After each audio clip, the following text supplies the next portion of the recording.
Oke, sekarang kita ditemani sama menu dari rumah renyah Ustadz Rizal. Nah, di sini ada jagung goreng, ini ampera, dan ini adalah menu baru tahu isi. Ya, kita cobain ya. Tahu isi rumah renyah. Aduh.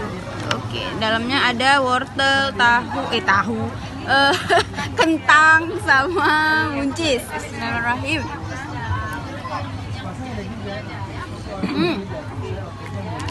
Nggak terlalu pedas tapi bumbunya enak. Nah, ini adalah hasil dari kerja anak-anak santri di tempatnya Ustadz Rizal, owner dari rumah renyah ini. Nah, teman-teman kalau mau lihat menu ini ada di makanan aceh.com.